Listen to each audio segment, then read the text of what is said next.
location na to. Kaya hinahanap po ng lahat ng location na to dahil malapit po sa lahat. Malapit sa school, malapit sa hospital, malapit sa mall. So ikaw kung naghahanap ng ganung location, ito po yung bagay sa'yo. Ayan, dito po kay Region 10 Subdivision. So ito po yung ating unit, Alexa unit. Ayan. Si Alexa po, lot area niya is 50 square meter, floor area 66 square meter. So ngayon, itutur ko kayo sa ating model unit. Ito po yung dress up unit po na ipapakita ko sa inyo. Okay guys, tara.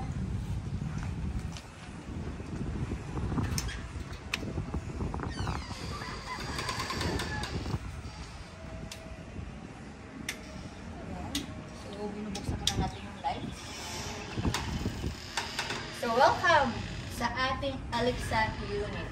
So, ito po yung ating dress-up unit po dito kay Alexa. Tara. So, yan. Pagkapasok natin, so, ito, ang ating living area. May sofa. Ayan. Actually, guys, sa turnover po ng unit, ito na po mismo. Alisin mo lang po yung mga furniture niya. Okay? Ayan. Pwede mong gawin or gayahin yung ginawa nila dito kung gusto mo. Ayan. So sa side nito, pwede ka maglagay ng dining area.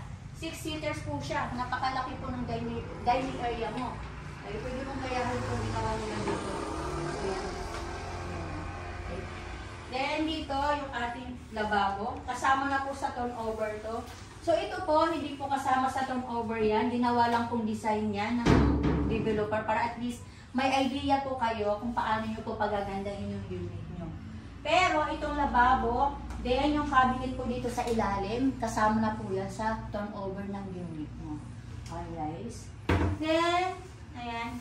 Dito po kay Alexa unit po, meron po tayo 2 toilet and bath. Then, 3 bedrooms po. Okay? Tara, pasok po tayo at silipin natin dito yung ating laundry area. Dito kasi kasama na po ito sa turnover. So, ibig sabihin naka-partition na po siya. Ayan, napakalaking laundry area mo. So, pwede mo po siyang palagyan ng bubong. Para at least hindi nauulanan habang naglalaba. Di ba? So, ito po yung ating CR dito sa first floor. Ayan. Malaki po yung CR niya. So, kasama to sa turnover yung tiles. Ito po, hindi po kasama to ha. Ayan. Then, may toilet bowl, may lababo na rin po. Ito po, hindi po yung kasama sa turnover po ng unit. Okay guys. Then, tara, pasok. Akit po tayo sa ating second floor.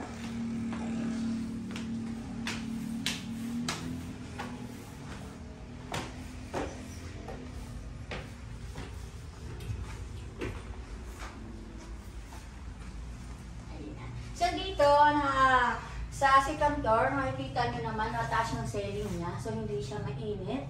Then, may window rin po siya dito sa side na to. Okay. At mayroon po tayo hallway dito na pwede ka maglagay ng katulad nito, console table to, na may mga picture ng family mo dito. Okay guys. Tara, dito tayo sa room 1. Ito yung pinakamaliit po sa room dito. Okay. Pwede ka maglagay ng single bed. Yan, may lime shade dito. Pwede mong lagyan. Then, pwede ka maglagay dito ng study table po ng anak. Kung may anak ka man, or wala. Or magkakaanak pa lang. Pwede rin po ito. Okay? So, yun. Ito naman yung ating second, or yung room 2. Yung room 2 natin, medyo malaki po siya. Doon sa room 1. Yan, kung may anak ka na, babae, bagay sa kanya to. So, pwede mong ipagaya yung design nito. Ayan, color pink. Kaya may favorite color ko to. Okay, then pwede ka dito maglagay din ng double bed. Kasi nakalagay dito ngayon, single lang to eh. Then, yung ano natin dito, yung ating sliding window, ayan. So, kapag binuksan mo to, kita o tanaw po lahat sa labas ng subdivision. Ayan. So, pwede mo yan ipagaya. Tara guys, pasok tayo dito sa ating master bedroom. Ito yung room natin, dito po yung pinakamalaking room. Dito po sa master bedroom natin. Yan. Ito yung pinaka-master bedroom po natin. Dito pwede tayo maglagay ng cabinet. Ayan. Ito yung ginawa ng developer, naglagay sila ng cabinet dito. So, pwede mo lagyan ng cabinet mo dito. Kasi hindi po ito kasama sa turnover ha. Ilagyan lang nila para at least makita mo na pwede ko lang gawin yung ganong design style. So, may ano dito. Ayan. Dito, pwede ka maglagay ng kasya yung family bed dito or queen size na bed. Then, dalawa po yung ating sliding window. Sa side na to, master bedroom natin. So, ayan guys. Okay. So guys, ito yung CR natin dito sa second floor. Tara. Yan. So medyo ano siya, medyo maliit lang po ng konti yung CR natin dito compare po sa baba. Diba? Eh diba, at least hindi ka nabababa para mag-CR. Dahil may CR ka na dito sa second floor. Diba?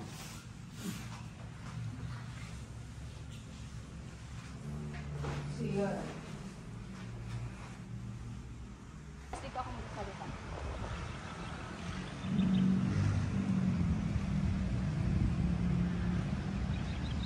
So ayan guys, nakita nyo na po yung ating location dito sa Regent High subdivision. Ayan, nakita nyo naman dahil inikot ko kayo. So sa side na yun, mayroon na po tayo mga turnover unit. So may mga, ibig sabihin may mga nakatira na po dyan. So hindi na po natin pupuntahan. Ayan. Okay guys, so ayan again guys, nako, huwag nyo naman palagpasin na makakuha ng house in lot dito dahil ito na po yung hinahanap nyo na location na malapit po sa lahat. Okay? So again, my name is Marilyn Clomera from Mara Giselle Realty.